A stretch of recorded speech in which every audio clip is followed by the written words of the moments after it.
ਤੁਸੀਂ ਸੁਣ ਰਹੇ ਹੋ Chawla news network Toronto CNN Toronto. ਜੋਲ ਸਾਹਿਬ ਬਹੁਤ ਬਹੁਤ ਸਵਾਗਤ ਹੈ ਤੁਹਾਡੇ ਆਪਣੇ ਸ਼ੋਅ ਦੇ ਵਿੱਚ। ਸਤਿ ਸ਼੍ਰੀ ਅਕਾਲ। ਸਤਿ ਸ਼੍ਰੀ ਅਕਾਲ ਜੀ ਹਰਸ਼, ਬਹੁਤ ਬਹੁਤ ਧੰਨਵਾਦ, ਥੈਂਕ ਯੂ ਸੋ ਮਚ ਜੀ, ਮਿਹਰਬਾਨੀ।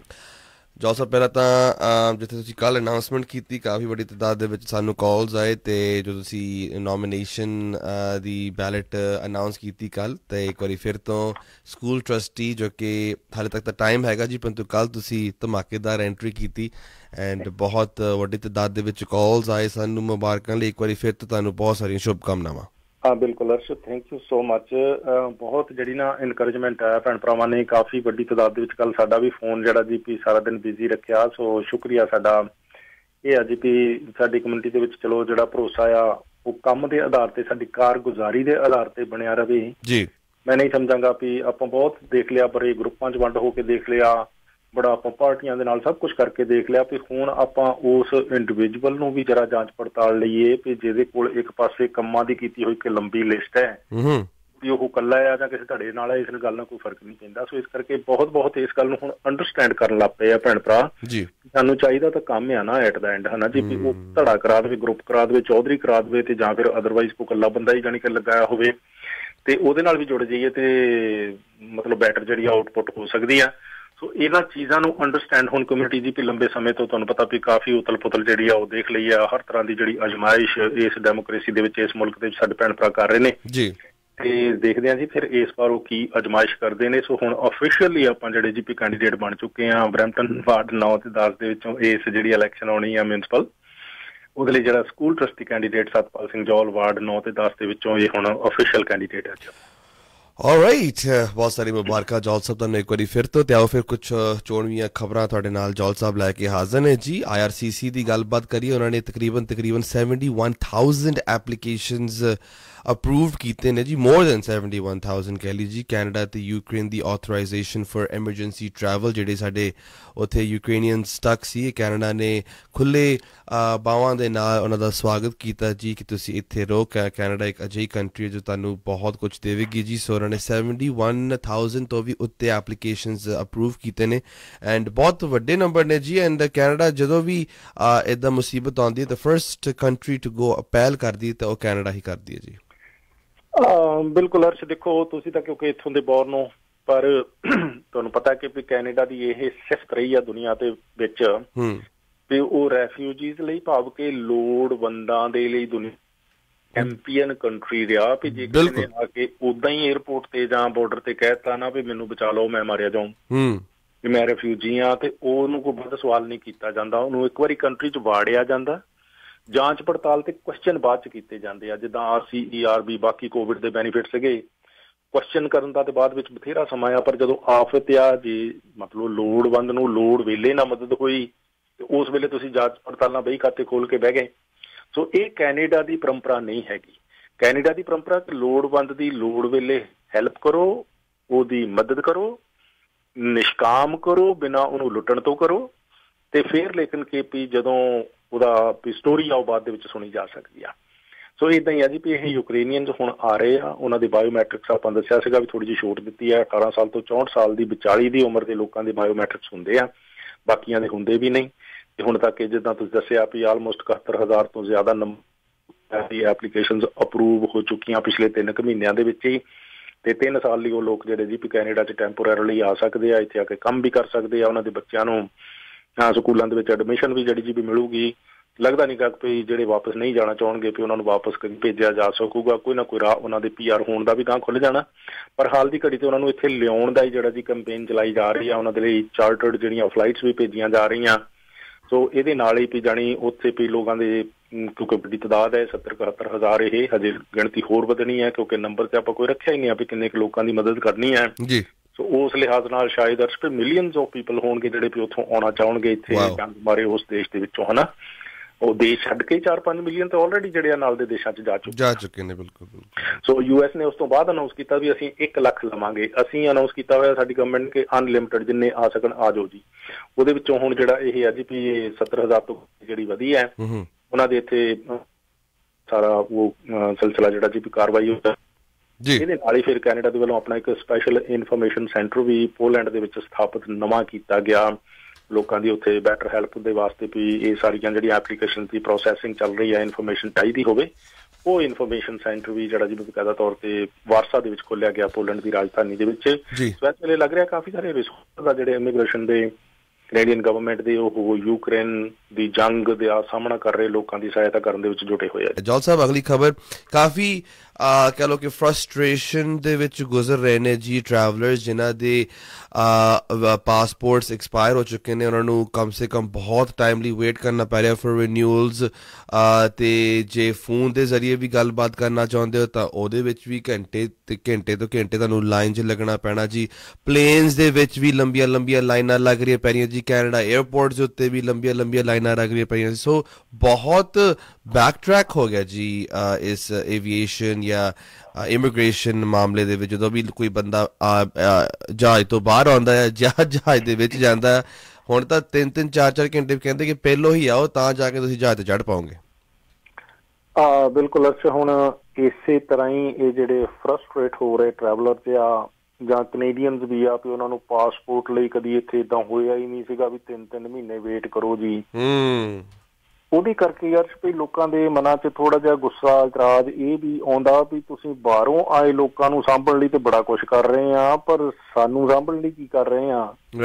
ਸਾਨੂੰ ਤੇ ਸਾਂਭਣ ਦੀ ਵੀ ਨਹੀਂ ਲੋੜ ਤੇ ਅਸੀਂ ਤਾਂ ਪੈਸੇ ਦੇ ਕੇ ਐਪਲੀਕੇਸ਼ਨ ਲਾਈ ਸੀ ਤੇ ਉਹਦਾ ਤੁਸੀਂ ਕੋਈ ਹੁਣ ਚਲੋ ਜੇ ਨਹੀਂ ਵੀ ਬਣ ਕੇ ਪਾਸਪੋਰਟ ਆਇਆ ਤੇ ਕੋਈ ਇਨਕੁਆਇਰੀ ਦਾ ਜਵਾਬ ਵੀ ਤੁਸੀਂ ਨਹੀਂ ਦਿੰਦੇ ਹੋ। ਕਈ ਘੰਟੇ ਜਿਹੜਾ ਫੋਨ ਲਾਈਨ ਆ ਫੋਨ ਚੱਕਿਆ ਹੀ ਨਹੀਂ ਜਾ ਰਿਹਾ ਈਮੇਲ ਦੀ ਕੋਈ ਵਿਵਸਥਾ ਨਹੀਂ ਹੈ ਤੇ ਜਿਹੜਾ ਵੈਬ ਫਾਰਮ ਉਹ ਕਹਿੰਦੇ ਭਰ ਕੇ ਭੇਜੋ ਉਹਦਾ ਵੀ ਕੋਈ ਜਵਾਬ ਨਹੀਂ ਦਿੱਤਾ ਜਾ ਰਿਹਾ। ਸੋ ਲੋਕ ਇੱਕ ਤਰ੍ਹਾਂ ਨਾਲ ਅੱਖੀਂ ਪਲਾਈ ਹੱਥ ਮਾਰ ਰਹੇ ਆ। ਆਪਾਂ ਪਿੱਛੇ ਡੀਟੇਲ ਦੇ ਵਿੱਚ ਦੱਸਿਆ ਸੀਗਾ ਵੀ ਕਿੱਦਾਂ ਟੋਰਾਂਟੋ ਸਿਟੀ ਦੇ ਵਿੱਚ ਵੀ ਜਾਣੀ ਜੇ ਕਿਸੇ ਨੇ ਪਾਸਪੋਰਟ ਅਪਲਾਈ ਕਰਨਾ ਤੇ 7-8 ਘੰਟੇ ਜਿਹੜਾ ਜੀ ਸਾਰਾ ਦਿਨ ਜਿਹੜਾ ਲਾਈਨ ਦੇ ਵਿੱਚ ਖੜੇ ਹੋਣਾ ਪੈਂਦਾ।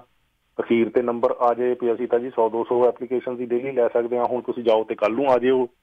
ਇੱਦਾਂ ਹੀ ਇੱਥੇ ਜੇ ਕਿਸੇ ਨੇ SIN ਨੰਬਰ ਅਪਲਾਈ ਕਰਨਾ ਹੋਵੇ ਉਹਨਾਂ ਨੂੰ ਵੀ ਕਈ ਵਾਰੀ 3-4 ਵਜੇ ਸਵੇਰੇ ਜਾ ਕੇ ਲਾਈਨ 'ਚ ਲੱਗਣਾ ਪੈਂਦਾ। ਵੈਸੇ ਉਹ ਤੇ ਅਨਨੈਸੈਸਰੀ ਆ ਕਿਉਂਕਿ SIN ਨੰਬਰ ਬੜਾ ਵਧੀਆ ਔਨਲਾਈਨ ਅਪਲਾਈ ਹੋ ਜਾਂਦਾ। ਸੋ ਜਿਹੜੀਆਂ ਗੱਲਾਂ 'ਚ ਸਾਨੂੰ ਲਾਈਨ 'ਚ ਨਹੀਂ ਜਾ ਕੇ ਲੱਗਣ ਦੀ ਲੋੜ ਉਹ ਵੀ ਜਦੋਂ ਆਪਾਂ ਕਰਦੇ ਹਾਂ ਤੇ ਆਪਣਾ ਟਾਈਮ ਜਿਹੜਾ ਕੰਮ ਕਈ ਵਾਰੀ ਵੇਸਟ ਕਰਦੇ ਹਾਂ। ਪਰ ਦੂਸਰੇ ਪਾਸੇ ਇਹ ਹੈ ਜੀ ਵੀ ਪਾਸਪੋਰਟ ਜਿਹੜਾ ਉਹ ਤਾਂ ਹੁਣ ਗਵਰਨਮੈਂਟ ਨੇ ਇਸ਼ੂ ਕਰਨਾ ਲੋਕ ਤਾਂ ਅਪਲਾਈ ਕਰ ਸਕਦੇ ਆ। ਸੋ ਉਸ ਲਿਹਾਜ਼ ਨਾਲ ਕਾਫੀ ਵੱਡੀ ਫਰਸਟ੍ਰੇਸ਼ਨ ਆ ਜਿਹੜੀ ਜੀ ਵੀ ਇੱਥੇ ਹੁਣ ਬਰੈਂਪਟਨ ਦਾ ਜਿਹੜਾ ਪਾਸਪੋਰਟ ਆਫਿਸ ਆ ਉਹ ਤੇ ਇਨ ਪਰਸਨ ਐਪਲੀਕੇਸ਼ਨ ਹੀ ਨਹੀਂ ਲੈ ਰਿਹਾ। ਉਹ ਪਾਸਪੋਰਟ ਦੀ ਐਪਲੀਕੇਸ਼ਨ ਜੇ ਭੇਜਣੀ ਆ ਤੇ ਡਾਕ ਰਾਹੀਂ ਭੇਜ ਦਿਓ ਜੀ ਤੇ ਡਾਕ ਰਾਹੀਂ ਪਾਸਪੋਰਟ ਆ ਜਾਊਗਾ ਜੀ। ਤੇ ਡਾਕ ਰਾਹੀਂ ਲੋਕ 3-3 4-4 ਮਹੀਨੇ ਹੋ ਗਏ ਆ ਜੀ ਵੇਟ ਕਰਦਿਆਂ ਨੂੰ ਕੋਈ ਰਿਸਪੌਂਸ ਨਹੀਂ ਆ ਰਿਹਾ।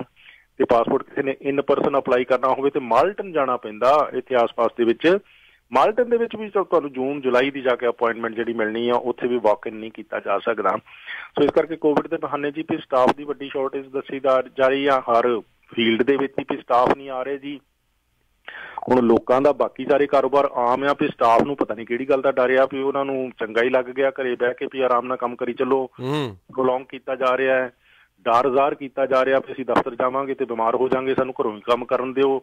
ਸੋ ਵੀ ਜਦੋਂ ਤਨਖਾਹ ਤੇ ਬੈਨੀਫਿਟ ਦਫ਼ਤਰ ਜਾਣ ਤੋਂ ਬਿਨਾਂ ਹੀ ਬਰਾਬਰ ਦੇ ਘਰੇ ਬੈਠਿਆਂ ਹੀ ਆ ਰਹੇ ਆ ਤੇ ਕੀ ਲੋੜ ਆ ਕਿਸੇ ਨੂੰ ਕੰਮਾਂ ਤੇ ਜਾਣ ਦੀ। ਸੋ ਇਹਦੇ ਬਾਰੇ ਥੋੜ੍ਹਾ ਜਿਹਾ ਹੁਣ ਵੀ ਸਰਕਾਰੀ ਮੁਲਾਜ਼ਮਾਂ ਨੂੰ ਬਾਕੀ ਜਨਤਾ ਦੇ ਮੁਕਾਬਲੇ ਸਰਕਾਰੀ ਦਫ਼ਤਰ 'ਚ ਜਾ ਕੇ ਕੰਮ ਕਰਨ 'ਚ ਡਰ ਕਿਉਂ ਲੱਗਦਾ ਇੱਕ ਵੱਡਾ ਕੁਐਸਚਨ ਉੱਠਦਾ ਜਾ ਰਿਹਾ। ਇਹਦੇ ਨਾਲ ਹੀ ਫਿਰ ਜੋ ਇਹ ਸਿਚੁਏਸ਼ਨ ਆ ਜੀ ਵੀ ਕੱਲ ਵੀ ਬਰੈਂਪਟਨ ਤੋਂ ਕੁਝ ਕਾਲਸ ਆ ਰਹੀਆਂ ਸੀਗੀਆਂ ਵੀ ਕਾਫੀ ਜਿਹੜਾ ਲੰਬਾ ਸਮਾਂ ਹੋ ਗਿਆ ਪਾਸਪੋਰਟ ਅਪਲਾਈ ਕੀਤਾ ਤੇ ਕੋਈ ਰਿਸਪੌਂਸ ਨਹੀਂ ਆ ਰਿਹਾ ਤੇ ਵੈਬ ਫਾਰਮ ਤੇ ਵੀ ਨਹੀਂ। ਅਸੀਂ ਹੁਣ ਇਹ ਸਿਚੁਏਸ਼ਨ ਥੋੜ੍ਹਾ ਜਿਹਾ ਇਹ ਦੇਖ ਰਹੇ ਹਾਂ ਜੀ ਵੀ ਆਪੋ ਆਪਣੇ ਹਲਕੇ ਦੇ MP ਨੂੰ ਤੁਸੀਂ ਫੋਨ ਨਹੀਂ ਕਰਨਾ ਇੱਕ ਤੇ ਫੋਨ ਛੱਡ ਦੋ ਕਰਨੇ ਹੈ ਜੀ। ਉਹਨਾਂ ਨੂੰ ਤੁਸੀਂ ਈਮੇਲਸ ਭੇਜਣੀਆਂ ਵੀ ਸਾਡੀ ਸਿਚੁਏਸ਼ਨ ਇਹ ਆ ਜੋ ਵੀ ਤੁਹਾਡਾ ਕੰਸਰਨ ਆ ਹਨਾ। ਤੇ ਫਿਰ ਦੇਖਦੇ ਹਾਂ ਵੀ ਤੁਹਾਨੂੰ ਕੀ ਜਵਾਬ ਦਿੰਦੇ ਨੇ। ਕੋਈ ਨਾ ਕੋਈ ਇਸ ਸਿਲਸਿਲੇ 'ਚ ਜਦੋਂ MPs ਐਕਟਿਵ ਹੋਣਗੇ ਜਾਂ ਐਕਟਿਵ ਕੀਤੇ ਜਾਣਗੇ ਵੀ ਉਹਨਾਂ ਨੂੰ ਆਪਣੇ ਆਪ ਨਹੀਂ ਵੀ ਪਤਾ ਤੇ ਉੱਦਾਂ ਤੇ ਉਹ ਕਹਿੰਦੇ ਹੁੰਦੇ ਸਾਨੂੰ ਕੀੜੀ ਵੀ ਤੁਰੀ ਜਾਂਦੀ ਦੱਸਦੀ ਆ। ਪਰ ਆਹ ਨਹੀਂ ਜਿਹੜੇ ਕਾਢੇ ਜਿਹੜੇ ਆ ਕਈ ਵਾਰੀ ਵੱਡੇ ਜਿੰਨੇ ਆ ਉਹਨਾਂ ਨੂੰ ਨਜ਼ਰ ਨਹੀਂ ਆਉਂਦੇ ਹੁੰਦੇ। ਇਹ ਚਲੋ ਉਹਨਾਂ ਨੂੰ ਨਜ਼ਰ ਨਹੀਂ ਆਉਂਦੇ ਤੇ ਆਪਾਂ ਦਿਖਾ ਦਿੰਦੇ ਹਾਂ। ਤੁਸੀਂ ਈਮੇਲਸ ਵਗੈਰਾ ਉਹਨਾਂ ਨੂੰ ਭੇਜ ਸਕਦੇ ਹੋ ਆਪਣੇ ਹਲਕੇ ਦੇ MP ਨੂੰ ਕਿ ਆਹ ਸਿਚੁਏਸ਼ਨ ਅਸੀਂ ਫੇਸ ਕਰ ਰਹੇ ਹਾਂ ਪਾਸਪੋਰਟ ਦੇ ਸਿਲਸਿਲੇ ਦੇ ਵਿੱਚ ਇਹਦੇ ਵਿੱਚ ਸਾਡੀ ਸਹਾਇਤਾ ਕਰੋ ਜੀ। ਦੂਸਰਾ ਅਸੀਂ ਜਿਹੜਾ ਏਅਰਪੋਰਟਸ ਦੇ ਉੱਤੇ ਆਪਾਂ ਦੇਖ ਰਹੇ ਹਾਂ ਵੀ ਵੱਡੀ ਤਾਦਾਦ ਦੇ ਵਿੱਚ ਇਹ ਲਾਈਨਾਂ ਆਪਾਂ ਕੱਲ ਵੀ ਦੱਸਿਆ ਸੀਗਾ ਆਉਣ ਵਾਲੇ ਪੈਸੇਂਜਰਸ ਲਈ ਖਾਸ ਤੌਰ ਤੇ 3-3 ਘੰਟੇ ਕਈ ਵਾਰੀ ਪਲੇਨ ਦੇ ਵਿੱਚ ਹੀ ਪਲੇਨ ਉਤਰ ਗਿਆ ਉਹ ਜੀ ਵੀ ਰਨਵੇ ਤੇ ਹੀ 2 ਘੰਟੇ ਖੜਾ ਹੈ ਉਹ ਗੇਟ ਨਹੀਂ ਕੋਈ ਏਅਰਪੋਰਟ ਬੜਾ ਬਿਜ਼ੀ ਹੈ ਜੀ ਗੇਟ ਨਹੀਂ ਮਿਲ ਰਿਹਾ ਉਧਰ ਸਟਾਫ ਦੀ ਬੜੀ ਘਾਟ ਹੈ ਜੀ ਗੇਟ ਤੇ ਉਹਨੂੰ ਪ੍ਰੋਸੈਸ ਕਰਨ ਲਈ ਗੇਟ ਖੋਲਣ ਲਈ ਸਟਾਫ ਕੋਈ ਮੌਜੂਦ ਨਹੀਂ ਹੈ। ਸੋ ਇਹ ਸਾਡਾ ਕੈਨੇਡਾ ਨੰਬਰ 1 ਦੇਸ਼ ਹੋਵੇ ਤੇ ਇਦਾਂ ਦੀ ਮਤਲਬ ਸਰਵਿਸ ਦਾ ਵਿੱਚ ਜਿਹੜਾ ਨਿਗਾਰ ਆ ਨਾ ਜੀ ਇਸ ਵੇਲੇ ਇੰਟਰਨੈਸ਼ਨਲੀ ਕਾਫੀ ਕਹ ਲਓ ਵੀ ਰੁਸਵਾਈ ਵੀ ਹੋ ਰਹੀ ਹੈ ਸਾਡੇ ਮੁਲਕ ਦੀ, ਇਸ ਪਾਸੇ ਵੀ ਸਰਕਾਰ ਨੂੰ ਜਿਹੜਾ ਜੀ ਵੀ ਉਹ ਧਿਆਨ ਦੇਣਾ ਚਾਹੀਦਾ। ਸੋ ਕੈਨੇਡੀਅਨ ਏਅਰਪੋਰਟ ਤੇ ਲੋਕ ਜਿਹੜੇ ਟਰੈਵਲ ਕਰ ਰਹੇ ਨੇ ਡੋਮੈਸਟਿਕ ਜਾਂ ਫਿਰ ਇੰਟਰਨੈਸ਼ਨਲ ਆਉਣ ਤੇ ਜਾਣ ਵਾਲੇ, ਉਹਨਾਂ ਦੇ ਵੱਡੇ ਜਿਹੜੇ ਆ ਜੀ ਵੀ ਸਮਾਂ ਇਸ ਵੇਲੇ ਕਈ ਘੰਟੇ ਜਿਹੜੇ ਆ ਉਹ ਖਰਾਬ ਹੋ ਰਹੇ ਆ, ਜਿਹਦੇ ਵਿੱਚ ਆਪਾਂ ਦੇਖਦੇ ਹਾਂ ਜੀ ਵੀ ਲਗੇਜ ਦੇ ਵਿੱਚ ਕਾਫੀ ਵੱਡੀ ਡਿਲੇ ਹੋ ਰਹੀ ਹੈ, ਕਸਟਮ ਕਲੀਅਰੈਂਸ ਦੇ ਵਿੱਚ ਬੜੀ ਡਿਲੇ ਹੋ ਰਹੀ ਹੈ। ਆਮ ਹੁਣ ਟੋਰਾਂਟੋ ਏਅਰਪੋਰਟ ਤੁਸੀਂ ਦੇਖੋ ਵੀ ਕਿੰਨੇ ਵੱਡੀ ਤਾਦਾਦ ਦੇ ਵਿੱਚ ਲੋਕ ਉੱਥੇ ਟਰੈਵਲ ਕਰਦੇ ਆ ਤੇ 600 ਤਾਂ ਉੱਥੇ ਕਸਟਮਸ ਆਫਿਸਰ ਡੇਲੀ ਬੇਸਿਸ ਤੇ ਤਾਇਨਾਤ ਹੋਣਾ ਚਾਹੀਦਾ। ਅਰਸ਼ 600 ਆਫਿਸਰ ਜਿਹੜੇ ਆ ਇਮੀਗ੍ਰੇਸ਼ਨ ਦੇ ਉੱਥੇ ਤਾਇਨਾਤ ਹੋਣੇ ਚਾਹੀਦੇ ਤਾਂ ਲੋਕ ਜਿਹੜੇ ਆ ਮਤਲਬ ਕੋਵਿਡ ਤੋਂ ਪਹਿਲਾਂ ਇੰਨੇ ਐਵਰੇਜ ਹੁੰਦੇ ਵੀ ਸੀਗੇ, ਜੇ ਕੋਈ ਹੁਣ ਉਹ ਘਟ ਕੇ ਜਿਹੜੇ ਆ ਉਹ 300 ਦੇ ਕਰੀਬ ਰਹਿ ਚੁੱਕੇ ਆ। ਸੋ ਅੱਧਾ ਸਟਾਫ ਰਹਿ ਚੁੱਕਾ ਤੇ ਜੇ ਪੈਸੇਂਜਰਸ ਉਹ ਨਹੀਂ ਆ ਰਹੇ ਆ ਆਟੋਗੇਟ ਹੁਣ ਟਰੈਵਲ ਪਿਕਅਪ ਕਰ ਰਿਹਾ ਤੇ ਆਦਤਾਂ ਜਿਹੜੀਆਂ ਜੀ ਵੀ ਕੋਵਿਡ ਦੇ ਵਿੱਚ ਵਿਗੜੀਆਂ ਲੋਕਾਂ ਦੀਆਂ ਵੀ ਘਰਾਂ 'ਚ ਬੈਠੇ ਰਹੋ ਸੁਸਤ ਹੋ ਕੇ ਤੇ ਥੋੜਾ ਬਹੁਤਾ ਕੰਪਿਊਟਰ ਤੇ ਉਂਗਲਾਂ ਮਾਰ ਛੱਡੋ, ਉਹ ਹੁਣ ਲੱਗਦਾ ਵੀ ਕਿਸੇ ਨਾ ਕਿਸੇ ਰੂਪ ਦੇ ਵਿੱਚ ਦੁਬਾਰਾ ਇਹ ਮੋਟੀਵੇਟ ਹੋ ਕੇ ਤੇ ਲੋਕਾਂ ਦਾ ਖਿਆਲ ਵੀ ਕਰਨਾ ਪਵੇਗਾ ਜਿਨ੍ਹਾਂ ਦੇ ਟੈਕਸ ਡਾਲਰ ਦੇ ਵਿੱਚੋਂ ਇਹਨਾਂ ਨੂੰ ਤਨਖਾਹਾਂ ਤੇ ਬੈਨੀਫਿਟ ਮਿਲ ਰਹੇ ਆ। ਸੋ ਹਾਲ ਦੀ ਘੜੀ ਇਹ ਸਰਵਿਸਿਜ਼ ਦੇ ਸਿਲਸਿਲੇ ਦੇ ਵਿੱਚ ਸਾਡਾ ਮੁਲਕ ਜਿਹੜਾ ਜੀ ਵੀ ਨੰਬਰ 1 ਤੋਂ ਜਿਹੜਾ ਕੋਈ ਥਰਡ ਵਰਲਡ ਕੰਟਰੀ ਬਣਦਾ ਜਾ ਰਿਹਾ, ਬਿਲਕੁਲ ਲੋਕਾਂ ਦੀ ਕਿਤੇ ਕੋਈ ਪੁੱਛ ਦੱਸ ਨਹੀਂ ਹੋ ਰਹੀ। ਕਾਫੀ ਲੋਕ ਇਸ ਸਿਲਸਿਲੇ ਦੇ ਵਿੱਚ ਜਿਹੜੇ ਆ ਜੀ ਵੀ ਉਹਨਾਂ ਦੇ ਮਨ ਦੇ ਵਿੱਚ ਉਦਾਸੀ ਹੈ ਕਿ ਵੀ ਉਹ ਆਪਣਾ ਟਰੈਵਲ ਨਹੀਂ ਕਰ ਰਹੇ, ਉਹਨਾਂ ਦਾ ਸਮਾਂ ਬੜਾ ਖਰਾਬ ਹੋ ਰਿਹਾ, ਉਹਨਾਂ ਨੂੰ ਪਾਸਪੋਰਟ ਨਹੀਂ ਸਮੇਂ ਸਿਰ ਮਿਲ ਰਿਹਾ, ਹੋਰ ਸਭ ਕੁਝ। ਇਸ ਪਾਸੇ ਵੀ ਸਰਕਾਰ ਨੂੰ ਗਵਰਨਮੈਂਟ ਨੂੰ ਲੱਗਦਾ ਜੀ ਵੀ ਧਿਆਨ ਦੇਣ ਦੀ ਲੋੜ ਆ। ਆਪੋ ਆਪਣੇ ਹਲਕੇ ਦੇ ਐਮਪੀਜ਼ ਨੂੰ ਇਹਦੇ ਬਾਰੇ ਜਿੰਨਾ ਕੁ ਤੁਸੀਂ ਲਿਖ ਕੇ ਈਮੇਲ ਕਰ ਦਿਓਗੇ, ਲੱਗਦਾ ਕਿ ਕੋਈ ਨਾ ਕੋਈ ਉਹਨਾਂ ਦੇ ਕੰਨਾਂ ਉਹਨਾਂ ਨੂੰ ਜੇ ਪਤਾ ਲੱਗੇਗਾ ਇਸ ਸਿਚੁਏਸ਼ਨ ਦਾ, ਉਹ ਮਿਨਿਸਟਰ ਨਾਲ ਗੱਲ ਕਰਨਗੇ ਅੱਗੋਂ, ਚਲੋ ਕੋਈ ਗੱਲ ਤਾਂ ਫਿਰ ਤੁਰੇਗੀ ਨਾ, ਪਰ ਥੋੜਾ ਜਿਹਾ ਇਸ ਵੇਲੇ ਲੱਗਦਾ ਵੀ ਲੋਕਾਂ ਨੂੰ ਵੀ ਐਕਟਿਵ ਹੋਣ ਦੀ ਲੋੜ ਆ। ਫਿਰ ਜੋਹਲ ਸਾਹਿਬ ਕੱਲ ਮੈਂ ਤੇਲ ਪਵਾਇਆ ਸੀ ਐਂਡ ਮੈਂ ਜਦੋਂ ਗਿਆ ਤੇ ਤਕਰੀਬਨ ਚਲੋ ਗੱਡੀ ਵੀ ਸੁੱਖ ਨਾਲ ਥੋੜੀ ਜਿਹੀ ਵੱਡੀ ਆ ਜੀ ਐਂਡ $190 ਦਾ ਗੈਸ ਪਿਆ। ਮੈਂ ਦੇਖਾਂ ਤੇ ਲੇਡੀ ਜਿਹੜੀ ਗੈਸ ਤੇ ਸਵਾਈਪ ਕਰ ਰਹੀ ਸੀ ਕਹਿੰਦੀ 190, ਮੈਂ ਕਿਹਾ ਯਾਰ 190 ਤੇ ਅੱਜ ਕੱਲ ਖਬਰ ਪੜੀ ਸੀ ਇਹ $1.90 ਸੀ, ਹੁਣ ਤੁਸੀਂ $1.95 ਕਰ ਰਹੇ ਹੋ, ਫਿਰ ਰੇਜ਼ ਕਰ ਰਹੇ ਹੋ। ਜੋਹਲ ਸਾਹਿਬ ਮੈਂ ਕਹਿਣਾ ਇਸ ਤੋਂ ਬਾਅਦ ਤਾਂ ਉੱਤੇ ਨੂੰ ਜਾਣਾ, ਥੱਲੇ ਨੂੰ ਤਾਂ ਮੁਸ਼ਕਲ ਹੀ ਲੱਗਦਾ ਮੈਨੂੰ। ਹਾਲ ਦੀ ਘੜੀ ਨਹੀਂ $2 ਜਲਦੀ ਖਬਰ ਆਈ ਲਓ। ਔਰ ਇਹ ਆਪਾਂ ਪਿੱਛੇ ਖਬਰਾਂ ਕਰਦੇ ਹੁੰਦੇ ਸੀਗੇ ਜੀ ਵੀ ਇਹ ਜਿਹੜੀ ਗੈਸ ਆ ਨਾ ਜਲੰਧਰ ਨਾਲੋਂ, ਅੰਮ੍ਰਿਤਸਰ ਨਾਲੋਂ, ਦਿੱਲੀ ਨਾਲੋਂ, ਰਾਜਸਥਾਨ ਨਾਲੋਂ ਵੀ ਇੱਥੇ ਸਾਡੇ ਬਰੈਂਪਟਨ ਵਿੱਚ ਸਸਤੀ ਆ, ਪਰ ਹੁਣ ਅਰਸ਼ ਸਾਨੂੰ ਇਹ ਖਬਰ ਕਰਨੀ ਪੈਂਦੀ ਵੀ ਉੱਥੇ ਥੋੜਾ ਜਿਹਾ ਘੱਟ ਆ ਪ੍ਰਾਈਸ ਤੇ ਮਤਲਬ ਇੱਥੇ ਜਿਹੜੀ ਆ ਉਹ ਮਹਿੰਗੀ ਹੋ ਗਈ ਆ ਤੇ ਅੱਜ ਹਜੇ ਰਾਤ ਨੂੰ ਹੋਰ ਮਹਿੰਗੀ ਹੋਣੀ ਆ, ਮਤਲਬ 8-10 ਸੈਂਟ ਤਾਂ ਇਹ ਪਿਛਲੇ 5-6 ਦਿਨਾਂ ਦੇ ਵਿੱਚ ਹੀ ਜਿਹੜੀ ਆ ਜੀ ਵੀ ਗੈਸ ਦੀ ਪ੍ਰਾਈਸ ਇਹ ਪਰ ਲੀਟਰ ਜਿਹੜੀ ਆ ਉਹ ਵੱਧ ਚੁੱਕੀ ਆ। ਸੋ ਲੇਕਿਨ ਕਿ ਇਹ ਆ ਜੀ ਵੀ ਕੁੱਲ ਮਿਲਾ ਕੇ ਦੇਖਿਆ ਜਾਵੇ ਜੇ ਇਹ 195 ਇੱਥੇ ਹੋ ਜਾਂਦੀ ਅੱਜ ਰਾਤ ਨੂੰ ਹੋ ਹੀ ਜਾਣੀ ਆ ਵੈਸੇ, ਤੇ ਵੀ ਉਹ ਜਾਣੀ 116-17 ਰੁਪਈਏ ਪਰ ਲੀਟਰ ਬਣ ਜਾਂਦੀ ਆ ਜੇ ਉਹਨੂੰ ਕਨਵਰਟ ਕਰੀਏ ਇੰਡੀਅਨ ਕਰੰਸੀ ਦੇ ਵਿੱਚ। ਤੇ ਅੱਜ ਜਿਹੜਾ ਜਲੰਧਰ ਦੇ ਵਿੱਚ ਗੈਸ ਦਾ ਰੇਟ ਆ ਜਾਣੀ ਕਿ $104 ਤੇ $105 ਦੇ ਵਿਚਾਲੇ ਆ ਜੀ, ਕੱਲ $104 ਤੇ $105 ਦੇ ਵਿਚਾਲੇ ਆ ਜੀ, ਹਨਾ। ਸੋ ਜਲੰਧਰ ਦੇ ਵਿੱਚ 1 ਲੀਟਰ ਪੈਟਰੋਲ ਆ ਜਿਹੜਾ ਜੀ ਵੀ $104 ਦਾ ਕਹਿ ਲਓ, ਤੇ ਬਰੈਂਪਟਨ ਦੇ ਵਿੱਚ ਜੇ ਤੁਸੀਂ 1 ਲੀਟਰ ਗੈਸ ਪਾਉਣੀ ਹੋਵੇ ਤੇ ਉਹ $117 ਦੀ ਹੋ ਚੁੱਕੀ ਆ, ਆਲਮੋਸਟ 195 ਦੇ ਆਸ-ਪਾਸ। ਸੋ ਉਸ ਲਿਹਾਜ਼ ਨਾਲ ਆ ਜੀ ਵੀ ਇਹ ਪ੍ਰਾਈਸ ਜਿਹੜੀ ਗੈਸ ਦੀ ਪੈਟਰੋਲ ਦੀ ਇੰਟਰਨੈਸ਼ਨਲੀ ਵੈਸੇ ਜੰਗ ਦਾ ਬਹਾਨਾ ਤੇ ਹੈ ਹੀ ਹੈ, ਪਰ ਇਹਦੇ ਵਿੱਚ ਕਾਰਬਨ ਟੈਕਸ ਦਾ ਵੀ ਆਪਣਾ ਕੰਟਰੀਬਿਊਸ਼ਨ ਹੈ। ਸੋ ਇਸ ਵਾਸਤੇ ਫੈਡਰਲ ਗਵਰਨਮੈਂਟ ਤੇ ਕਿਸੇ ਵੀ ਤਰ੍ਹਾਂ ਦੀ ਕੋਈ ਗੱਲ ਸੁਣਨ ਨੂੰ ਤਿਆਰ ਨਹੀਂ ਹੈ। ਡਗਫੋਰਡ ਉਹਨਾਂ ਨੇ ਜੋ ਪ੍ਰੋਮਿਸ ਕੀਤਾ ਸੀਗਾ ਓਨਟਾਰੀਓ ਦੇ ਵਿੱਚ ਸਰਕਾਰ ਬਣਾਉਣ ਤੋਂ ਪਹਿਲਾਂ ਵੀ ਅਸੀਂ 11% ਘਟਾਵਾਂਗੇ, ਉਹਨਾਂ ਕੁ ਵੈਸੇ ਉਹਨਾਂ ਨੇ ਘਟਾਉਣ ਦਾ ਪ੍ਰਪੋਜ਼ਲ ਇਸ ਆਪਣਾ ਜਿਹੜਾ ਹੁਣ ਬਜਟ ਪੇਸ਼ ਕੀਤਾ ਸੀ ਜਿਹੜਾ ਪਾਸ ਹੋਇਆ ਹੀ ਨਹੀਂ ਹੈ, ਉਹਦੇ ਵਿੱਚ ਲੈ ਕੇ ਆਏ ਸੀ 5.7% ਦਾ ਤੇ 4.3 ਦਾ ਉਹ ਜਿਹੜਾ ਰਿਲੀਫ ਆ ਪਹਿਲਾਂ ਦੇ ਚੁੱਕੇ ਆ।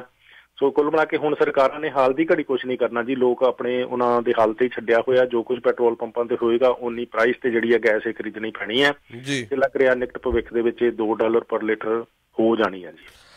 ਜੋਹਲ ਸਾਹਿਬ ਦੂਜਾ ਦਿਨ ਹੈ ਜੀ ਅੱਜ ਕੈਂਪੇਨਿੰਗ ਦਾ, ਇਲੈਕਸ਼ਨਸ ਦਾ, ਜਿੱਥੇ ਕੰਜ਼ਰਵੇਟਿਵ NDP ਲਿਬਰਲ ਲੀਡਰਸ ਥਾਂ ਜਾ ਕੇ GTA ਦੇ ਵਿੱਚ ਵੋਟਰਸ ਆਪਣੇ ਕਲੈਕਟ ਕਰ ਰਹੇ ਨੇ ਜੀ। ਐਂਡ ਸਭ ਤੋਂ ਵੱਡੀ ਗੱਲ ਇਹ ਹੈ ਕਿ ਜਿਹੜੇ ਕੱਲ ਤੁਸੀਂ ਸਟੈਟਸ ਭੇਜੇ ਕਾਫੀ ਇੰਟਰਸਟਿੰਗ ਹੈ ਜੀ, ਲਿਬਰਲ ਤੀਜੇ ਨੰਬਰ ਤੇ, ਕੰਜ਼ਰਵੇਟਿਵ ਪਹਿਲੇ ਨੰਬਰ ਤੇ NDP ਸੈਕਿੰਡ ਨੰਬਰ ਤੇ। That's a very big change.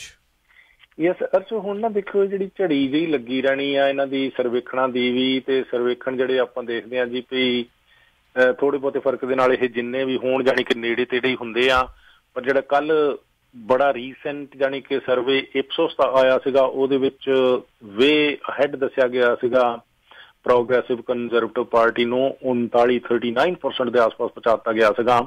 ਤੇ ਪਰ ਜਿਹੜੀ ਕਾਂਟੇ ਦੀ ਟੱਕਰ ਆ ਉਹ ਲਿਬਰਲ ਪਾਰਟੀ ਤੇ NDP ਦੇ ਵਿਚਕਾਰ ਦੱਸੀ ਜਾ ਰਹੀ ਸੀਗੀ 25-26% ਦੇ ਨਾਲ ਲਗਭਗ ਬਰਾਬਰ ਹੀ ਕਹਿ ਲਓ ਕਿ ਉਹ ਚੱਲ ਰਹੀਆਂ। ਸੋ ਇਸ ਵੇਲੇ ਦਾ ਜੇ ਇਹੋ ਜਿਹੇ ਸਰਵੇਖਣਾਂ ਦਾ ਨਿਚੋੜ ਵੀ ਦੇਖਣਾ ਹੋਵੇ ਤੇ ਇਹੀ ਲੱਗਦਾ ਹੈ ਕਿ ਸਰਕਾਰ ਆਲਮੋਸਟ 70-72 ਸੀਟਾਂ ਦੇ ਨਾਲ ਜਿਹੜੀ ਆ ਜੀ ਪੀ ਉਹ ਪ੍ਰੋਗਰੈਸਿਵ ਕੰਜ਼ਰਵੇਟਿਵਸ ਦੀ ਉਹ ਵਾਪਸ ਪਰਤਦੀ ਲੱਗਦੀ ਹੈ ਦੂਸਰੀ ਟਰਮ ਦੇ ਵਿੱਚ। ਪਰ ਡਿਸਾਈਡ ਜਿਹੜਾ ਹੋਣਾ ਇਹ ਬਾਕੀ ਆ ਜੀ ਵੀ ਇਹ ਆਫੀਸ਼ੀਅਲ ਆਪੋਜੀਸ਼ਨ NDP ਰਹਿ ਸਕਣਗੇ ਕਿ ਜਾਂ ਫਿਰ ਉਹ ਲਿਬਰਲ ਪਾਰਟੀ ਟੇਕ ਓਵਰ ਕਰ ਲੈਣਗੇ। ਅੱਜ ਦੀ ਸਥਿਤੀ ਇਹ ਦੱਸੀ ਜਾ ਰਹੀ ਹੈ। ਪਰ ਅੱਜ ਜਿਹੜਾ ਜੀ ਪੀ ਇਲੈਕਸ਼ਨ ਦਾ ਕਹਿ ਲਓ ਵੀ ਇਹ ਕੰਪੇਨ ਦਾ ਸੈਕੰਡ ਡੇ ਹੈਗਾ। ਜਿਹੜੇ ਪਾਰਟੀਆਂ ਦੇ ਲੀਡਰ ਸਾਹਿਬਾਨ ਨੇ GTA ਤੇ ਜ਼ਿਆਦਾ ਜ਼ੋਰ ਦਿੱਤਾ ਜਾ ਰਿਹਾ। ਅੱਜ ਵੀ ਉਹ GTA ਦੇ ਵਿੱਚ ਹੀ ਆਸ-ਪਾਸ ਦੇ ਵਿੱਚ ਵਿਚਰ ਕੇ ਜਿਹੜਾ ਜੀ ਪੀ ਆਪਣੀਆਂ ਬੱਸਾਂ ਦੇ ਨਾਲ ਜਿਹੜਾ ਉਹ ਚੋਣ ਪ੍ਰਚਾਰ ਦੇ ਵਿੱਚ ਜੁਟੇ ਹੋਏ ਨੇ। ਸੋ ਕੁਝ ਮਿਲਾ ਕੇ ਪਾਲਿਸੀਜ਼ ਤੇ ਆਪਾਂ ਨੂੰ ਨਜ਼ਰ ਆ ਹੀ ਰਹੀਆਂ ਵੀ ਬਹੁਤੀ ਪਾਲਿਸੀ ਦੀ ਗੱਲ ਜਿਹੜੀ ਆ ਇਸ ਕਰਕੇ ਵੀ ਹੁਣ ਨਹੀਂ ਮਹੱਤਵ ਰੱਖਦੀ ਵੀ ਕਿਸੇ ਨਾ ਕਿਸੇ ਰੂਪ ਦੇ ਵਿੱਚ ਲੋਕਾਂ ਨੂੰ ਲੁਭਾਉਣ ਦੀ ਕੋਸ਼ਿਸ਼ ਹੈ ਹਨਾ। ਹਰ ਇੱਕ ਇਹੀ ਕਹਿ ਰਹੇ ਨੇ ਵੀ ਅਸੀਂ ਸਰਕਾਰ ਬਣਨ ਤੋਂ ਆਹ ਕਰ ਦਿਆਂਗੇ ਜੀ, ਬਾਅਦ ਦੇ ਵਿੱਚ ਅਸੀਂ ਇਸ ਤਰੀਕੇ ਦੀ ਸਹੂਲਤ ਲੈਵਾਂਗੇ, ਅਸੀਂ ਜੀ ਉਹ ਬੱਸਾਂ ਦੇ ਕਿਰਾਏ ਆ ਜਿਹੜੇ ਉਹ ਬਹੁਤ ਜ਼ਿਆਦਾ ਘਟਾ ਦਿਆਂਗੇ, $1 ਦਾ ਫੇਅਰ ਹੀ ਆ ਜਿਹੜਾ ਉਹ ਰਹਿ ਜਾਊਗਾ, ਜਾਂ ਫਿਰ ਜਿਹੜੀਆਂ ਹੈਲਥ ਕੇਅਰ ਦੇ ਆ ਵੇਜਸ ਆ ਅਸੀਂ ਉਹ ਵਧਾ ਦਿਆਂਗੇ, PSWs ਦੀ ਜਿਹੜੀ ਪੇ ਹਾਈਕ ਅਸੀਂ $25 ਤੇ ਲੈ ਜਾਵਾਂਗੇ। ਇਸ ਦੇ ਨਾਲ ਹੀ ਮਤਲਬ ਤਰ੍ਹਾਂ ਦੇ ਆਪਾਂ ਦੇਖ ਰਹੇ ਹਾਂ ਜੀ ਵੀ ਜਾਂ ਫਿਰ ਇੱਕ ਤਰੀਕੇ ਨਾਲ ਜਿਹੜੇ ਇਹ NDP ਵੱਲੋਂ ਇਹ ਵੀ ਸੀਗਾ ਕਿ ਅਸੀਂ ਜਿਹੜੇ ਇਹ ਕਿਰਾਏਦਾਰ ਆ ਇਹਨਾਂ ਦਾ ਜਿਹੜਾ ਕਿਰਾਇਆ ਆ ਮਾਨਕ ਮਕਾਨ ਦੇ ਜਿਹੜੇ ਵੀ ਓਨਰ ਆ ਪ੍ਰਾਪਰਟੀਆਂ ਓਨਰ ਆ ਕਹਿ ਲਓ ਵੀ ਲੈਂਡਲੋਰਡਸ ਨੇ ਵੀ ਆਪਣੀ ਮਰਜ਼ੀ ਨਾਲ ਨਾ ਵਧਾ ਸਕਣ। ਇਸ ਤਰੀਕੇ ਦੇ ਨਾਲ ਜਿਹੜੀਆਂ ਦਵਾਈਆਂ ਆ ਡੈਂਟਲ ਕੇਅਰ ਹੈਲਥ ਕੇਅਰ ਇਸ ਸਿਲਸਿਲੇ ਦੇ ਵਿੱਚ ਵੀ ਫਾਰਮਾ ਕੇਅਰ ਸਰਕਾਰੀ ਖਰਚੇ ਤੇ ਵੀ ਮੁਫਤ ਦਵਾਈਆਂ ਜਿਹੜੀਆਂ ਲੋਕਾਂ ਨੂੰ ਮਿਲਿਆ ਕਰੂਗੀਆਂ। 30,000 ਜਿਹੜੀਆਂ ਨਰਸਾਂ ਹਾਇਰ ਕਰਾਂਗੇ, ਇਸ ਤਰ੍ਹਾਂ ਦੀਆਂ ਜਿਹੜੀਆਂ ਗੱਲਾਂ ਬਾਤਾਂ। ਸੋ ਲੇਕਿਨ ਕਿ ਕੁੱਲ ਮਿਲਾ ਕੇ ਜਾਣੀ ਕਿ ਵੀ ਡੈਂਟਲ ਕੇਅਰ ਦੇ ਸਿਲਸਿਲੇ ਦੇ ਵਿੱਚ ਲਿਬਰਲ ਪਾਰਟੀ ਵੀ ਥੋੜੀ ਹੁਣ ਐਕਟਿਵ ਹੋਈ ਆ ਵੀ ਉਹ ਵੀ ਫੈਸਿਲਿਟੀ ਦੇਣਾ ਚਾਹੁੰਦੇ। ਸੋ ਕਹਿੰਦਾ ਪੂਰਾ ਜ਼ੋਰ ਲੱਗਾ ਹੋਇਆ ਵੀ ਕਿੱਦਾਂ ਵੱਧ ਤੋਂ ਵੱਧ ਲੋਕਾਂ ਨੂੰ ਇਸ ਤਰ੍ਹਾਂ ਦੇ ਅਸੀਂ ਕਹਿ ਲਓ ਵੀ ਵਾਅਦਿਆਂ ਦੇ ਨਾਲ ਆਪਣੇ ਹੱਕ ਵਿੱਚ ਭੁਗਤਾ ਸਕੀਏ 2 ਜੂਨ ਨੂੰ। ਸੋ ਕੁੱਲ ਮਿਲਾ ਕੇ ਇਸ ਵੇਲੇ ਇਹ ਹੈ ਜੀ ਵੀ ਸਾਰੇ ਵਾਅਦੇ ਉਹ ਸੁਣੇ ਜਾਣ ਦੀ ਲੋੜ ਆ, ਪਰ ਕਿਤੇ ਨਾ ਕਿਤੇ ਇਹ ਦੇਖਣ ਦੀ ਲੋੜ ਆ ਵੀ ਪਿਛਲੇ 15-20 ਸਾਲਾਂ ਦਾ ਇਹਨਾਂ ਸਾਰੀਆਂ ਪਾਰਟੀਆਂ ਦਾ ਆਪਣਾ ਰੈਕਡ ਕੀ ਹੈ। ਵੈਸੇ 30-32 ਸਾਲ ਤੱਕ ਪਿੱਛੇ ਵੀ ਜਾਇਆ ਜਾ ਸਕਦਾ। 1990 ਦੇ ਵਿੱਚ NDP ਨੂੰ ਵੀ ਇੱਕ ਵਾਰੀ ਆਪਰਚੁਨਿਟੀ ਮਿਲੀ ਸੀ ਇਸ ਪ੍ਰੋਵਿੰਸ ਦੇ ਵਿੱਚ ਸਰਕਾਰ ਬਣਾਉਣ ਦੀ। ਉਸ ਤੋਂ ਬਾਅਦ ਦੁਬਾਰਾ ਲੋਕਾਂ ਨੇ ਕਦੀ ਵੀ ਇਸ ਪਾਰਟੀ ਨੂੰ ਜਿਹੜਾ ਜੀ ਆਪਰਚੁਨਿਟੀ ਨਹੀਂ ਦਿੱਤੀ ਸਰਕਾਰ ਬਣਾਉਣ ਦੀ। ਹੁਣ ਪਤਾ ਨਹੀਂ ਵੀ ਉਹਦੇ ਕੀ ਕਾਰਨ ਰਹੇ ਹੋਣਗੇ, ਖਾਸ ਤੌਰ ਤੇ ਨਵੇਂ ਲੋਕਾਂ ਨੂੰ ਸ਼ਾਇਦ ਪਤਾ ਹੀ ਨਾ ਹੋਵੇ ਵੀ NDP ਨੇ ਇੱਥੇ ਕਦੇ ਸਰਕਾਰ ਬਣਾਈ ਸੀ ਕਿ ਨਹੀਂ। 1990 ਤੋਂ ਲੈ ਕੇ 1995 ਦੇ ਵਿੱਚ NDP ਦੀ ਸਰਕਾਰ ਇੱਥੇ ਬੌਬ ਰੇ ਉਹਨਾਂ ਦੀ ਅਗਵਾਈ ਦੇ ਵਿੱਚ ਆ ਚੁੱਕੀ ਹੈ। ਉਹ ਫਿਰ ਬਾਅਦ ਦੇ ਵਿੱਚ NDP ਛੱਡ ਕੇ ਲਿਬਰਲ ਸ਼ਾਮਲ ਹੋ ਗਏ ਸੀਗੇ। ਅੱਜ ਵੀ ਉਹ ਜਿਹੜੇ ਉੱਥੇ UNO ਦੇ ਵਿੱਚ ਕੈਨੇਡਾ ਦੇ ਅੰਬੈਸਡਰ ਲੱਗੇ ਹੋਏ ਆ ਬੌਬੇ।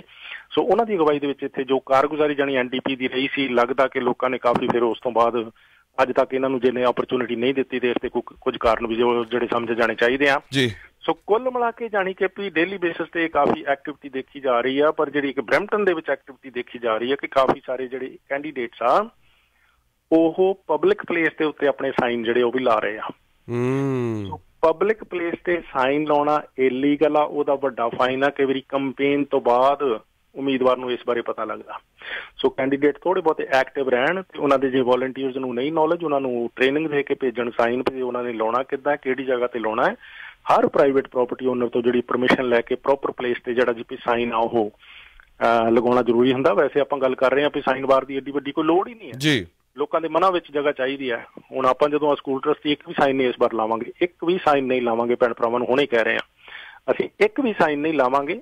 ਸਾਡਾ ਕੰਮ ਬੋਲੇਗਾ ਤੇ ਤੁਸੀਂ ਸਾਥ ਦਿਓਗੇ ਤੇ ਸਾਈਨ ਵਾਸਤੇ ਅਸੀਂ ਤੁਹਾਨੂੰ ਨਾ ਤੇ ਕਵਾਂਗੇ ਨਾ ਤੁਹਾਨੂੰ ਕੋਈ ਮਜਬੂਰੀ ਕਰਾਂਗੇ। ਇਹ ਸਾਈਨਾਂ ਦੇ ਇਸ ਕਲਚਰ ਦੇ ਵਿੱਚੋਂ ਸਾਨੂੰ ਬਾਹਰ ਆਉਣਾ ਚਾਹੀਦਾ ਜੀ। 4168953784 4168953784 ਜੌਲ ਸਾਹਿਬ ਦਾ ਨੰਬਰ ਹੈ। ਇਸ ਨੰਬਰ ਨੂੰ ਡਾਇਲ ਕਰਕੇ ਤੁਸੀਂ ਜੌਲ ਸਾਹਿਬ ਦੇ WhatsApp ਗਰੁੱਪ ਦੇ ਵਿੱਚ ਜਾਂ ਕੋਈ ਵੀ ਗੱਲਬਾਤ ਕਰਨਾ ਚਾਹੁੰਦੇ ਹੋ ਤਾਂ ਤੁਸੀਂ ਕਰ ਸਕਦੇ ਹੋ। ਜੌਲ ਸਾਹਿਬ thank you so much for your time. Have a wonderful day. Arsh ਜੀ ਇੱਕ ਮਿੰਟ ਹੋਵੇ ਆਪਾਂ ਇੰਡੀਆ ਦੇ ਵੀਜ਼ਾ ਬਾਰੇ ਅਪਡੇਟ ਕਰਦੇ ਜੀ ਕੁਇਕਲੀ ਜੀ ਗੋ ਹੈਡ। ਹਾਂ ਕਿਉਂਕਿ ਉਹ ਕੌਂਸੂਲੇਟ ਜਨਰਲ ਤੋਂ ਗੱਲ ਹੋ ਰਹੀ ਸੀ ਧੀਰਜ ਪਾਰੀਖ ਉਹਨਾਂ ਨਾਲ ਤੇ ਥੋੜਾ ਅਪਡੇਟ ਉਹਨਾਂ ਨੇ ਦਿੱਤਾ ਹੈ ਜੀ। ਕਿਉਂਕਿ ਵੀ ਜਿੱਦਾਂ ਆਪਾਂ ਹੁਣੇ ਗੱਲ ਕੀਤੀ ਆ ਵੀ ਪਾਸਪੋਰਟ ਦੇ ਸਿਲਸਿਲੇ ਦੇ ਵਿੱਚ ਕਾਫੀ ਵੱਡੀ ਵੇਟਿੰਗ ਪੀਰੀਅਡ ਆ ਜੀ। ਏਦਾਂ ਹੀ ਜਿਹੜਾ ਇੰਡੀਅਨ ਵੀਜ਼ਾ ਲੋਕ ਅਪਲਾਈ ਕਰਦੇ ਆ ਅਰਸ਼ ਵੀ ਉਹਨਾਂ ਨੂੰ ਵੀ 30 ਦਿਨ ਜਾਂ 45 ਦਿਨ ਜਾਣੀ ਕਿ ਇਹਨਾਂ ਨੇ ਅਜੇ ਜਦੋਂ ਲਾਸਟ ਇਹਨਾਂ ਨੇ ਅਪਡੇਟ ਕੀਤਾ ਸੀਗਾ। ਪਰ ਹੁਣ ਇਨ ਬਿਟਵੀਨ ਇਹ ਪਤਾ ਲੱਗ ਰਿਹਾ ਜੀ ਵੀ ਜਿੱਦਾਂ ਸਾਡੇ ਇੱਥੇ ਪਾਸਪੋਰਟ ਕੈਨੇਡਾ ਵਾਲੇ ਕਹਿੰਦੇ ਆ ਜੀ ਸਾਨੂੰ ਪਿਛਲੇ 2 ਮਹੀਨਿਆਂ ਦੇ ਵਿੱਚ ਹੀ 5 ਲੱਖ ਐਪਲੀਕੇਸ਼ਨਸ ਆ ਗਈਆਂ।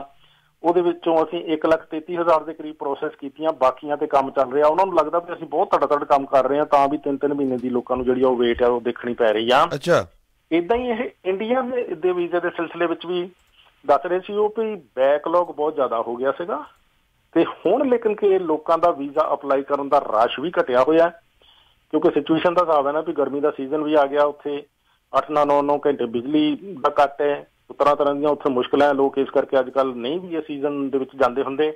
ਸੋ ਉਸ ਕਰਕੇ ਵੀ ਹੁਣ ਐਪਲੀਕੇਸ਼ਨ ਘੱਟ ਮਿਲਦੀਆਂ। ਤੇ ਚੰਗੀ ਗੱਲ ਇਹ ਹੈ ਵੀ ਭਾਰਤ ਦਾ ਵੀਜ਼ਾ ਹੁਣ ਲਵਾ ਕੇ ਵੈਸੇ ਰੱਖ ਲਿਆ ਜਾਵੇ, ਜੇ ਗਾਂ ਵੀ ਜਾਣਾ ਤੇ ਉਹ ਕਹਿੰਦੇ ਵੀ ਅਸੀਂ 1-2 ਦਿਨਾਂ 'ਚ ਹੀ ਡਿਸਾਈਡ ਕਰ ਦਿੰਦੇ ਹਾਂ। ਤੇ ਜਿਹੜੀਆਂ ਕੱਲ ਪਰਸੋਂ ਵੀ ਐਪਲੀਕੇਸ਼ਨਸ ਮਿਲੀਆਂ ਉਹ 2 ਦਿਨਾਂ 'ਚ ਉਹਨਾਂ ਦਾ ਫੈਸਲਾ ਕਰਕੇ ਪ੍ਰੋਸੈਸ ਕਰਕੇ ਅਸੀਂ ਜਿਹੜਾ ਕੋਰੀਅਰ ਆ ਵਾਪਸ ਪਾਸਪੋਰਟ ਭੇਜ ਰਹੇ ਹਾਂ 2 ਦਿਨਾਂ ਦੇ ਵਿੱਚ। ਸੋ ਇਸ ਕਰਕੇ ਇੰਡੀਆ ਦਾ ਵੀਜ਼ਾ ਹੁਣ ਅੱਜ ਵੀ ਥੋੜਾ ਜਿਹਾ ਲੱਗ ਰਿਹਾ ਉਹਦੇ ਵਿੱਚ ਵੇਟਿੰਗ ਪੀਰੀਅਡ ਆ ਜਿਹੜਾ ਘਟਿਆ ਜੀ। ਤੇ ਇੱਕ ਵਾਰ ਫੇਰ ਜਦੋਂ ਇੰਡੀਆ ਦਾ ਵੀਜ਼ਾ ਤੁਸੀਂ ਅਪਲਾਈ ਕਰਨਾ, ਕਿਸੇ ਵੀ ਦੇਸ਼ ਦਾ ਵੈਸੇ ਵੀਜ਼ਾ ਅਪਲਾਈ ਕਰਨਾ, ਤੇ ਟਿਕਟ ਬਾਅਦ ਦੇ ਵਿੱਚ ਬਣਾਉਣਾ ਜਦੋਂ ਵੀਜ਼ਾ ਤੁਹਾਡੇ ਹੱਥ ਵਿੱਚ ਆ ਜਾਏ। ਕਈ ਵਾਰੀ ਲੋਕਾਂ ਨੂੰ ਪਰੇਸ਼ਾਨੀ ਹੋ ਜਾਂਦੀ ਹੈ ਵੀ ਹੁਣ ਉਹ ਟਿਕਟ ਅਸੀਂ ਲਿਆ ਹੋਇਆ ਜੀ, ਪਾਸਪੋਰਟ ਆਇਆ ਨਹੀਂ ਹੈ। ਸੋ ਉਹ ਲੇਕਿਨ ਕਹਿੰਦੇ ਆ ਵੀ ਤੁਸੀਂ ਟਿਕਟ ਆਪਣਾ ਨਹੀਂ ਬਣਾਉਣਾ ਜਿੰਨੇ ਚਿਰ ਵੀਜ਼ਾ ਜਿਹੜਾ ਪਾਸਪੋਰਟ ਤੁਹਾਡਾ ਹੱਥ ਵਿੱਚ ਨਹੀਂ ਆ ਜਾਂਦਾ ਲੱਗ ਕੇ। ਸੋ ਇਸ ਕਰਕੇ ਇੰਡੀਆ ਦੇ ਵੀਜ਼ਾ ਦਾ ਵੇਟਿੰਗ ਟਾਈਮ, ਪ੍ਰੋਸੈਸਿੰਗ ਟਾਈਮ ਕਾਫੀ ਜਿਹੜਾ ਜੀ ਹੁਣ ਰਿਕਵਰ ਹੋ ਗਿਆ, ਅੱਗੇ ਨਾਲੋਂ ਬਹੁਤ ਬੈਟਰ ਹੈ। ਇਸ ਤੋਂ ਬੈਟਰ ਹੁਣ ਕੀ ਹੋ ਸਕਦਾ ਵੀ ਅੱਜ ਐਪਲੀਕੇਸ਼ਨ ਮਿਲੀ ਹੈ ਤੇ ਕੱਲ੍ਹ ਨੂੰ ਉਹਨਾਂ ਨੇ ਵੀਜ਼ਾ ਲਾ ਕੇ ਪਾਸਪੋਰਟ ਰਵਾਨਾ ਵੀ ਕਰਤਾ ਹੋਵੇ। ਸੋ ਇਹ ਖਾਸ ਇਸ ਸਿਲਸਿਲੇ ਦੇ ਵਿੱਚ ਚੇਂਜ ਹੈ ਕਿ ਇੰਡੀਆ ਦੇ ਵੀਜ਼ਾ ਦੀ ਜਿਹੜੀ ਹੈ ਜੀ ਪ੍ਰੋਸੈਸਿੰਗ ਟਾਈਮ ਆ ਉਹ ਕਾਫੀ ਹੁਣ ਕੱਲ੍ਹ ਕੋਈ ਬੈਕ ਟੂ ਨਾਰਮਲ ਲੱਗ ਰਿਹਾ ਜੀ। ਜੌਲ ਸਾਹਿਬ, thank you so much for your time, ਬਹੁਤ ਬਹੁਤ ਧੰਨਵਾਦ ਜੀ। Thank you so. ਤੁਸੀਂ ਸੁਣ ਰਹੇ ਹੋ Chawla news network Toronto CNN Toronto.